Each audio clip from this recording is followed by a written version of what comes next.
Welcome to the New Planner Podcast, where it's all about helping you successfully enter the financial planning profession and accelerate your financial planning career. This podcast will help you understand the profession, become familiar with the various career paths available to you, and avoid the mistakes that limit your success. Join your host, Caleb Brown, to explore the human side of creating a successful planning career through interviews, personal experience, and insights from the trenches. Let's get started. Welcome to the 196th episode of the New Planner Podcast. This is Caleb Brown, your host. My guest today is George Kinder, who is the founder of the Kinder Institute of Life Planning. George joins the show today to discuss his career and how he got started in the financial planning profession, as the profession started in the 1970s. He discussed how he developed the life planning process, built up his firm and then sold it, and then started to coach and train other financial planners to become life planners. George goes on to discuss what his definition of life planning is, what he says to those who disagree with his approach, and what excites him most about the profession. Plus, he walks us through his famous 3 questions that provide a great deal of insight into the client's aspirations, regrets, fears, and dreams, among other things. Stay tuned to the end where he shares some information about his new project, his recent book, The 3 Domains of Freedom, and the very first thing a new planner needs to do when starting out in their career. I hope you enjoy my interview with George Kinder. Hey, George, welcome to the New Planner Podcast. Great to see you, Caleb. Nice to be here.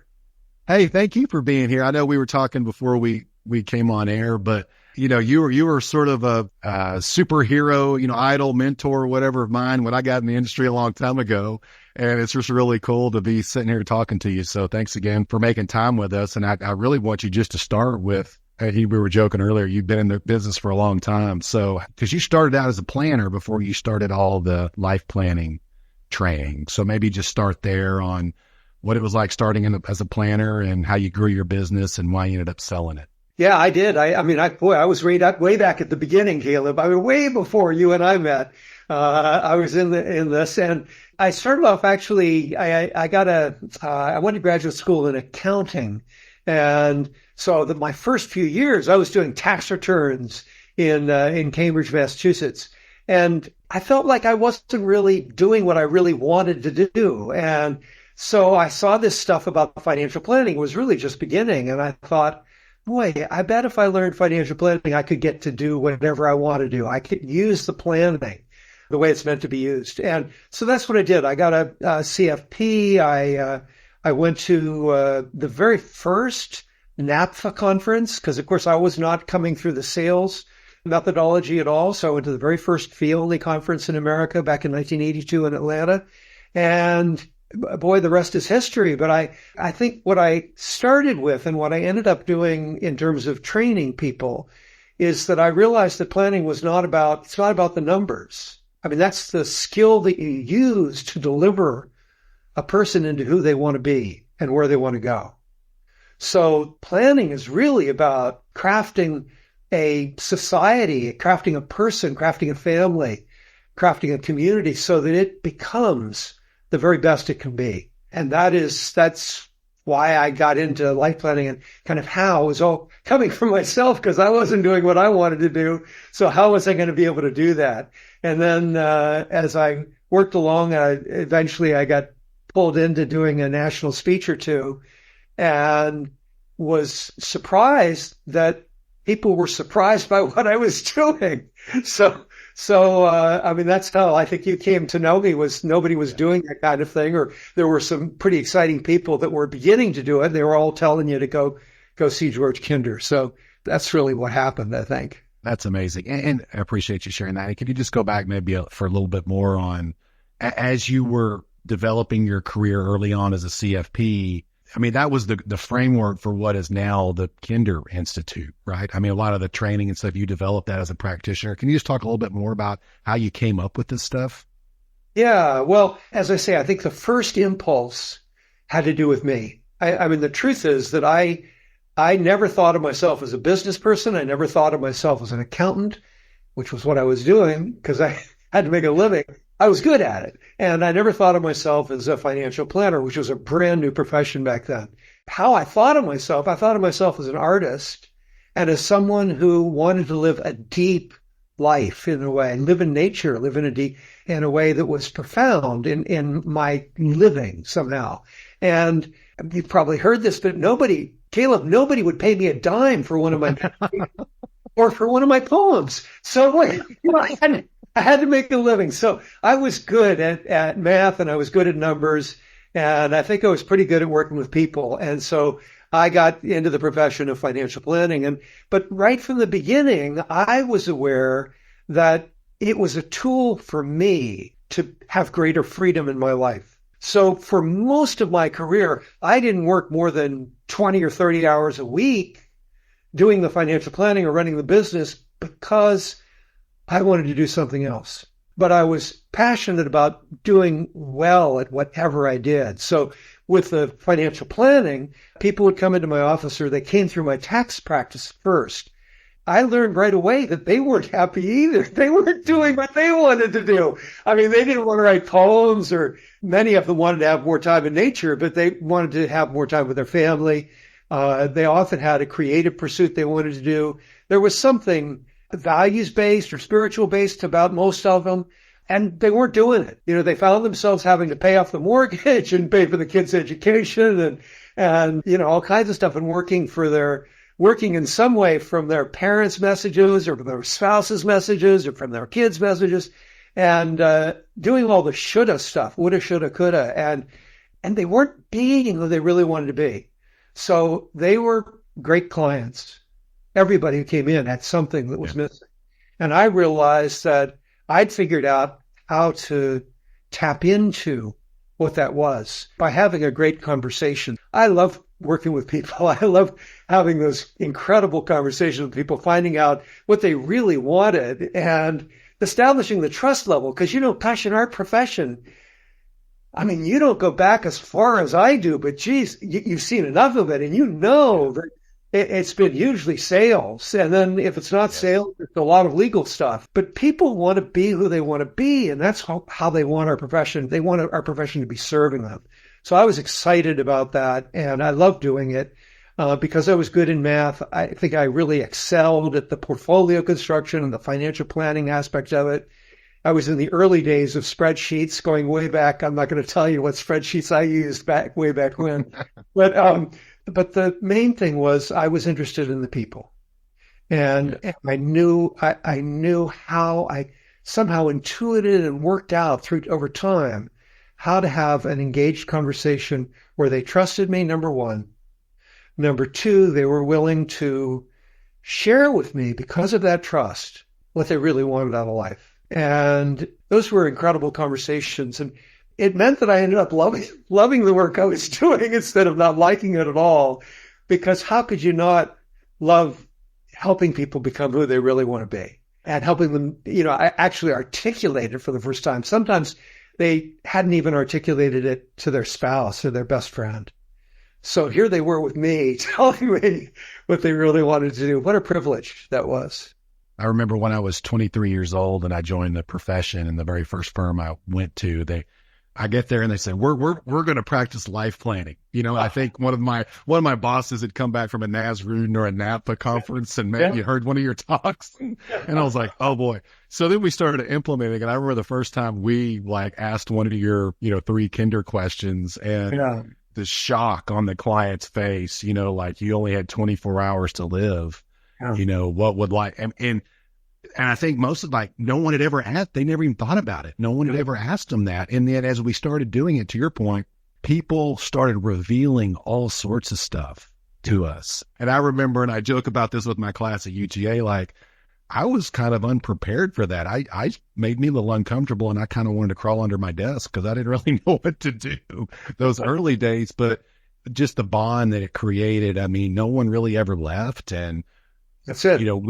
We could do better planning, right? I think, and that's what you were. So you were a practitioner and you had success. You went and gave some talks, but then you morphed into started training other advisors. Talk to us about that. All this stuff was kind of serendipitous and strange to me because I never thought of myself being on a national scale. And now, of course, I've trained people from 30 countries, so thousands of advisors from 30 countries, which has been really exciting. But in my last 10 years of financial planning that I did, I began to give speeches at back then it was the ICFP, and then it became the FPA and NAPFA and all the major. I went to a number of the brokerage firms too, and gave talks about life planning. How do you do it? And wrote my first book, which is the one that is most popular. I think there are better books, frankly, but it is the one because it goes way back to the beginning,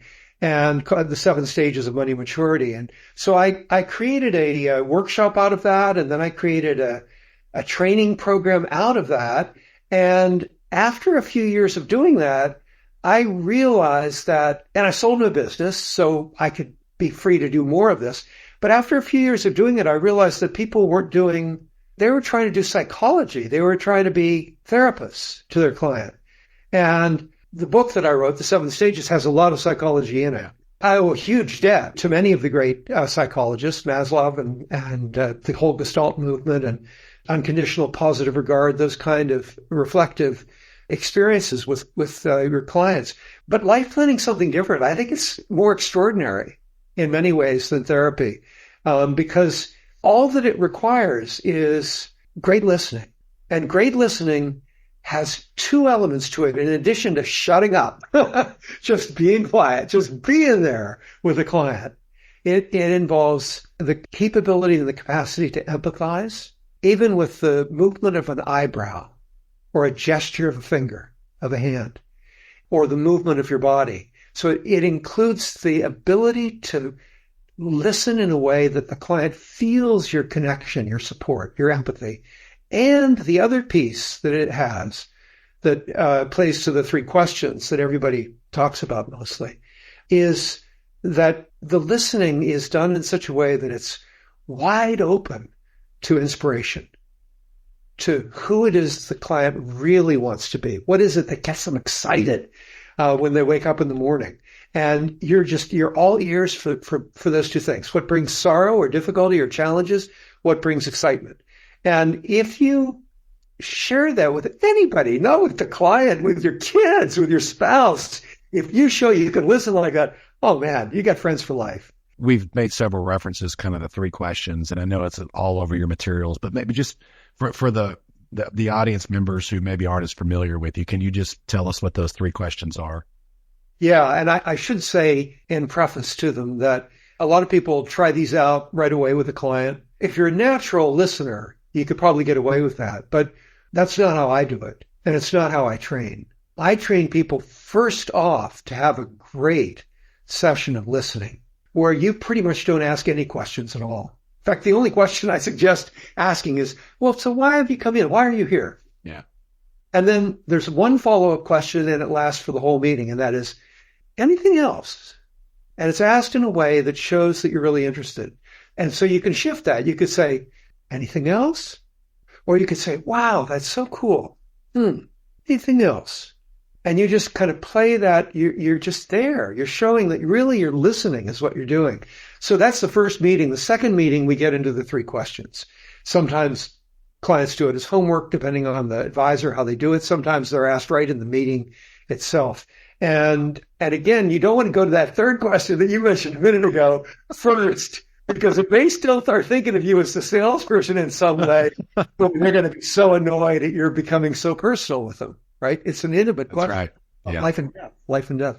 So the first question is kind of loosens them up, and it's one we've all thought of, right? We've all thought about winning the lottery. So it's not about winning the lottery, but if you had all the money that you needed for the rest of your life, you suddenly woke up one morning and realized that, what would you do? How would you live your life? What would be different?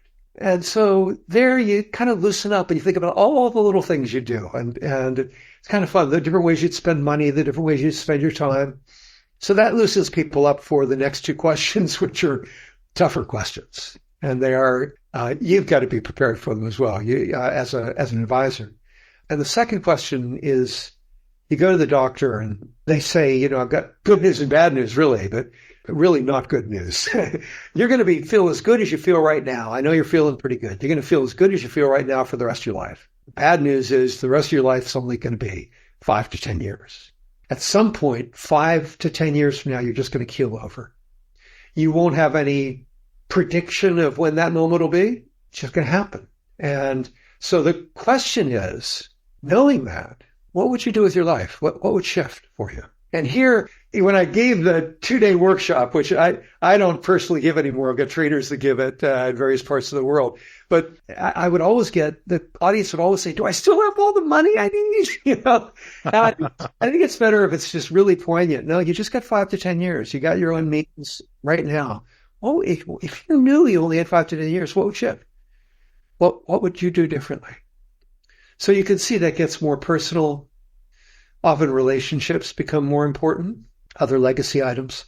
And then the third question is the most personal and intimate of all. And this time you go to the doctor and the doctor shocks you with, he says, I blew it. She says, I blew it. I thought you were fine. But the long and the short of it is you only have 24 hours left to live. There's nothing you can do about it. The question is not, what would you do with those? We can imagine that. Gather the family, go to the bar, whatever it is that you like to do, go out in nature somewhere. No, the question is rather reflecting on what you had anticipated doing or being in your life. What did you miss? Who did you not get to be? What did you not get to do? And Caleb, the surprising thing is that it's primarily in the answer to that question that the life plan arises. You'll sprinkle in elements from the other two, but that's a life and death question. That's really urgent. And it takes a little bit of training because you get responses, that you think are impossible to do. Like somebody died a while back and you're still grieving over it or something. Yeah.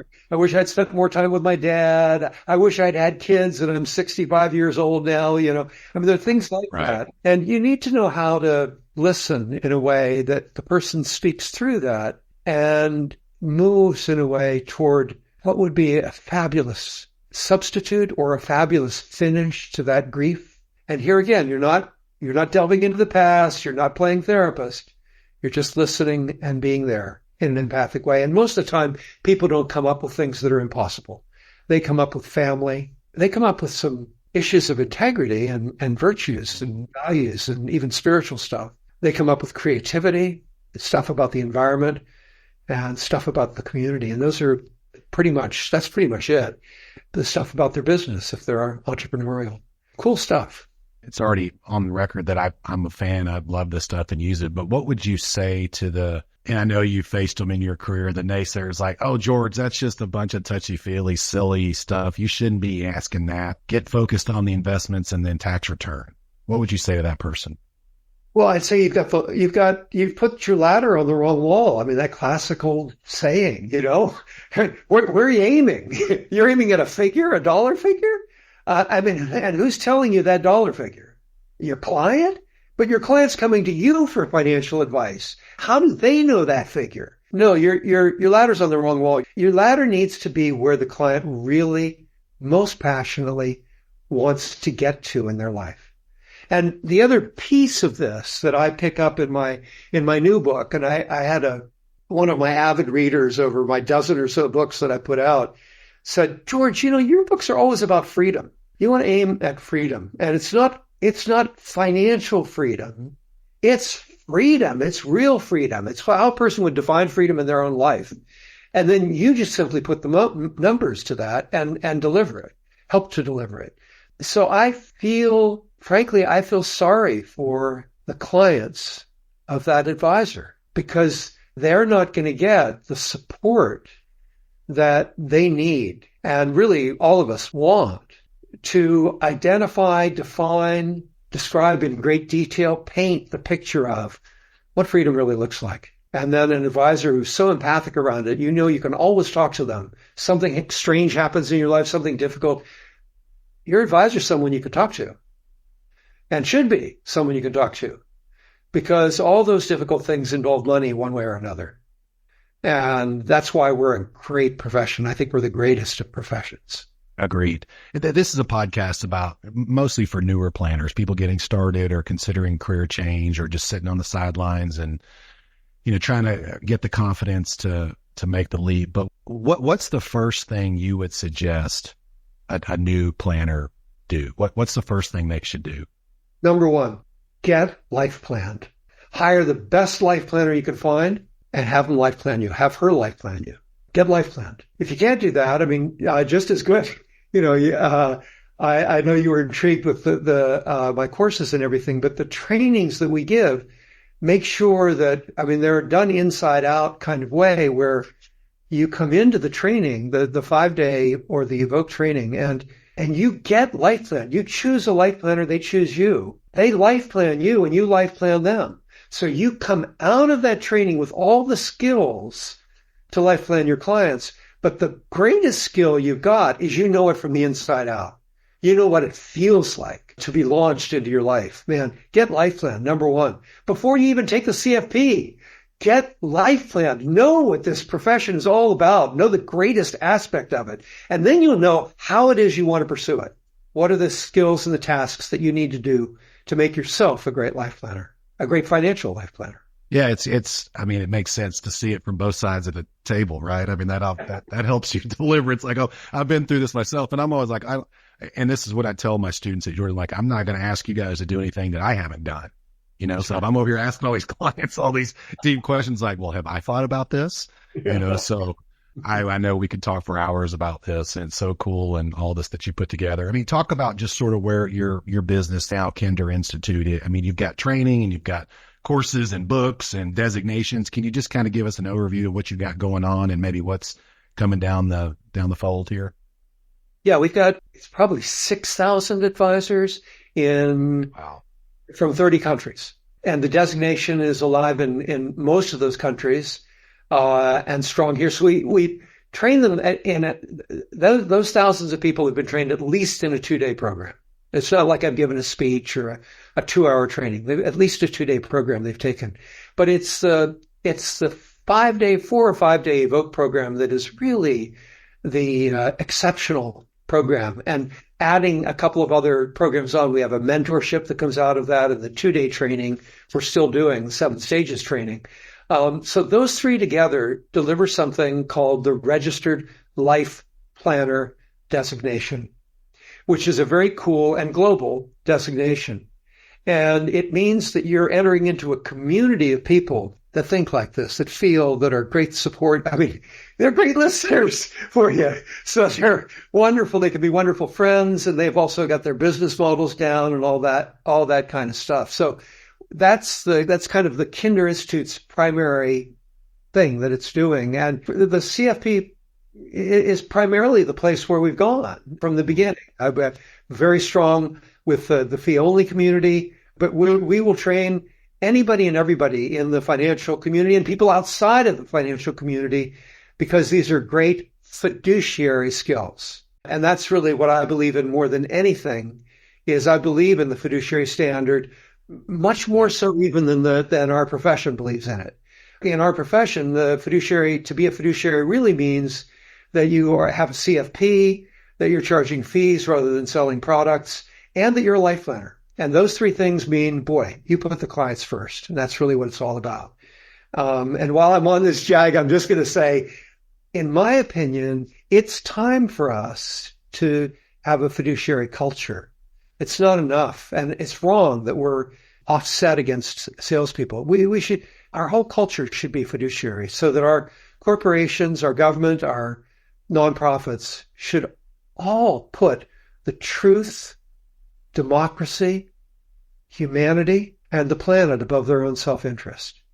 If they did, we wouldn't find ourselves in the kind of political polarization morass that we find ourselves in now. So I'm a huge believer in fiduciary.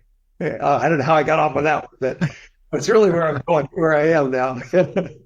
Yeah. You talked a little bit about maybe what changes you'd like to see in the profession, or how you'd like to see it evolve. But what excites you most right now about because you've been at this a while, right? So what excites you most right now about where the financial planning profession is? Well, I think it's moved tremendously. It was at the bare beginning when I started, and it was largely salespeople, and as I say, people who came through kind of an attorney mindset background. And now it's really much more fiduciary in all ways. The CFP profession has become much more fiduciary in every way. It's become much less sales, if any sales at all. And it's become much more fee only. It's become really a profession that looks at all the planning elements, and it's become hugely life planning. Life planning is really supported throughout the profession. So, and it's global. I mean, I couldn't be more excited. So it's got a long way to go still, because we need to bring this to everybody. And I think that that's probably the weakest element in this, is that it hasn't expanded enough to the lesser privileged communities. And that's very important. Everybody's got dreams.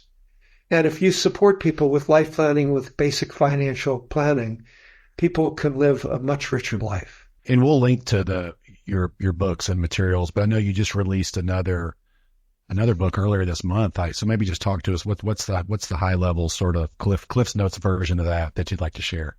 Yeah, it ends with this fiduciary piece, that I mentioned, but it's called The Three Domains of Freedom. And it's meant to give the reader an experiential way of understanding freedom in three different areas that I think are the most obvious areas for all of us.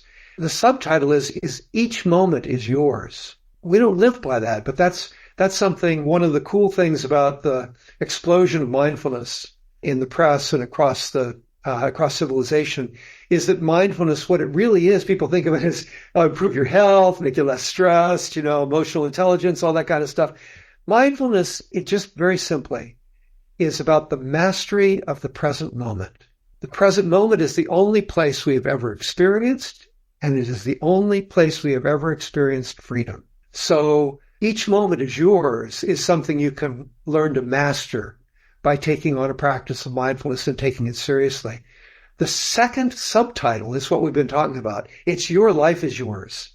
And this is where I want to bring this to everybody. It's not right that it's primarily for the, at best, middle class and up, more likely upper middle class and up.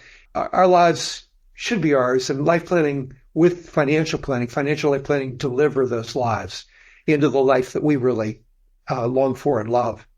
And then the final domain of freedom is the one that's most surprising and most challenging for us right now. And it's the one that's led me to this fiduciary conclusion. And that final domain of freedom is that civilization is yours. And we know that when we go back to our democratic roots, and we think about democracy and how it has grown for over thousands of years of development and what we've had here in America. But right now we feel very troubled by it. Very troubled and very worried about it. And so Civilization is Yours. I demonstrate it. The book's it's really brief. It's a very easy read. It's an inspiring read. You can read it again and again and get more and more out of it.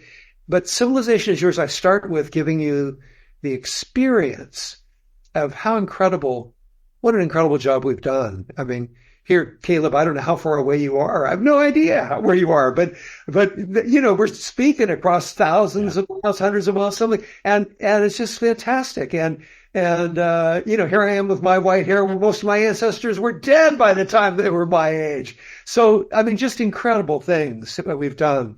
And so we want to celebrate that, but we're in a crisis time where we find that what our institutions have done, and I mean, whether it's corporate or government or nonprofit, they have failed us in a way. They have not acted in a trustworthy way toward humanity entirely.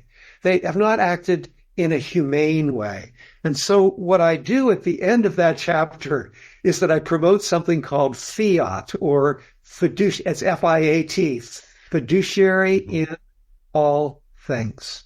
And it's what I was talking about earlier, that every corporation, every government, every nonprofit, shouldn't they place the truth above their own self-interest? Shouldn't they place democracy above their own self-interest? Shouldn't they place the earth above their own self-interest?